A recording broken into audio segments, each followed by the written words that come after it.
ঝমঝম করে বৃষ্টি পড়লেই প্রথম যে রেসিপিটার কথা মনে পড়ে সেটা হলো খিচুড়ি। সেটা নিরামিষ হোক বা আমিষ, দুটোই কিন্তু মন্দ হয় না।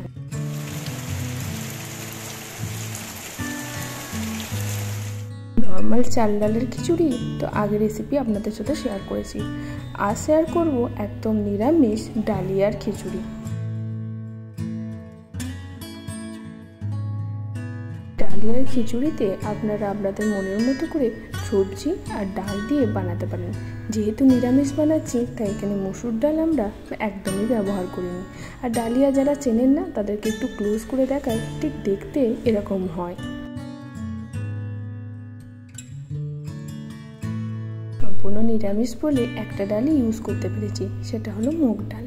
মুগ ডালটাও 1 কাপ মতো নিয়ে নিয়েছি আর 1/2 কাপ মতো ডালিয়া। খিচুড়িতে ডালের পরিমাণ যত বেশি থাকে স্বাদ কিন্তু ততটাই সুন্দর হয়।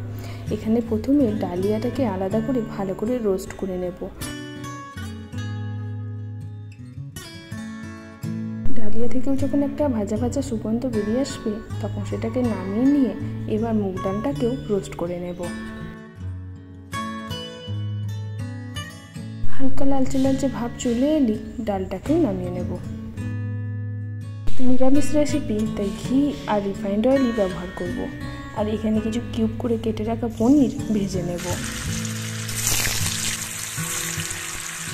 খুব বেশি কড়া করে ভাজবো না, তবে আপনারা চাইলে কড়া করে ভাজতেই পারেন। একদম হালকা করে লালচে লালচে করে কোটিং গেলেই উঠিয়ে নেব। পনির হালকা করে ভাজা বা কড়া করে ভাজা দুটোই ডিপেন্ড করবে আপনাদের উপর। এরপর আবারও রিফাইন্ড অয়েল গরম করে এখানে কিছু কাজু বাদাম নিয়ে নিয়েছি আর সেটাকে 2 ভাগ করে নিয়েছি। কাজু বাদাম যখনই ইউজ করবেন 2 ভাগ করে দেখে নেবেন ভিতরে পোকা আছে কিনা। আর কিছু কিশমিশ ব্যবহার করব। এবার দুটোকেই সাদা তেলে ভেজে নেব। খুব বেশি লাল লাল করে ভাজবো না, তাহলে কাজু বাদামের টেস্টটা একদম চলে যাবে। তাই একদম হালকা লালচে রং ধরলে নামিয়ে নেব। এরপর কিছু ফোড়ন দেব, জিরে ফোড়ন, শুকনো লঙ্কা আর তেজপাতা। এই খিচুড়িতে আপনারা আপনাদের মনের মতো করে যে কোনো রকম সবজি ব্যবহার করতেই পারেন। আমরা এখানে লম্বা লম্বা করে কেটে নিয়েছি গাজর, কিছু বরবটি, কিছু আলু আর ডেকোরেশন করার জন্য চেরা কাঁচা লঙ্কা। আপনারা আপনাদের পছন্দসই সবজি এই খিচুড়িতে ব্যবহার করতে পারেন। প্রথমে আলু আর গাজরগুলোকে ভেজে নেব। যেহেতু এরপর সিদ্ধ বসাবো তাই খুব বেশি লাল করে ভাজবো না। আর এটা ভাজার সময় অল্প নুন আর অল্প হলুদ দিয়ে হালকা নাড়াচাড়া করব।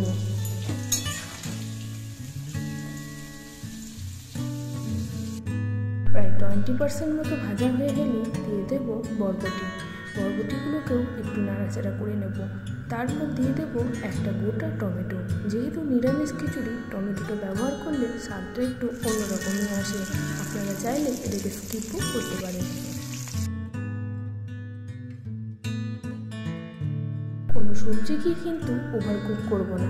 হালকা নাড়াচাড়া করার পরে দিয়ে দেব আদা জিরে বাটা। মশলাটা কষানো হয়ে গেলে এখানে কালারের জন্য ব্যবহার করছি কাশ্মীরি লঙ্কার গুঁড়ো। আপনারা চাইলে ঝাল লঙ্কার গুঁড়ো ব্যবহার করতে পারেন। আর দিয়ে দেব অল্প হলুদ গুঁড়ো। আগেই ভেজে ধুয়ে রাখা ডালিয়া আর ডালটাকে এবার আমরা এখানে দিয়ে দেব।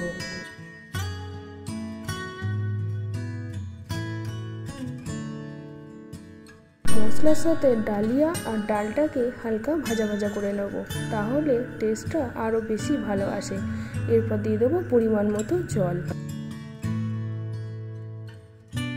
খিচুড়িতে যতটা পরিমাণ নুন লাগবে এই পর্যায়ে দিয়ে দেব।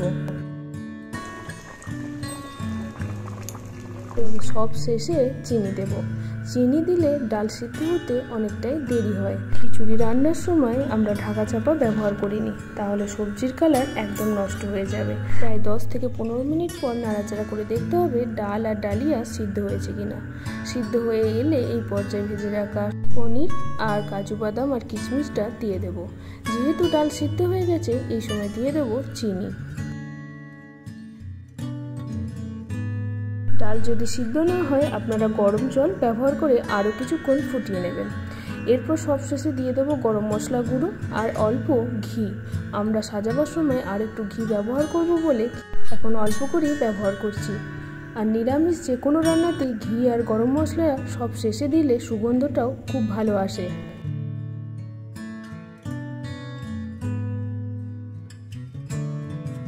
ভেজিটেবল দিয়ে ডালিয়ার খিচুড়ি একদম রেডি। যদি ভালো লেগে থাকে রেসিপিটা তাহলে অবশ্যই লাইক, শেয়ার, কমেন্ট আর সাবস্ক্রাইব করবেন। এছাড়া অন্যান্য নিরামিষ রেসিপি বা মিষ্টির রেসিপি দেখতে আমাদের চ্যানেলকে প্লেলিস্ট খুলে আলাদা আলাদা ক্যাটাগরি তৈরি করা হচ্ছে, সেখানে গিয়ে বিভিন্ন রকমের রেসিপি আপনারা পেয়ে যাবেন। খিচুড়ি সার্ভ করা হয়ে গেছে আর ডেকোরেশন করাও হয়ে গেছে। সবশেষে দিয়ে দিলাম 1 চামচ গাওয়া ঘি। ঘিয়ের রেসিপিও আমাদের চ্যানেলে কিন্তু পেয়ে যাবেন। এছাড়া অন্যান্য কোন রেসিপি দেখতে চান কমেন্ট বক্সে জানান। নমস্কার, দেখা হচ্ছে নতুন একটা ভিডিও নিয়ে।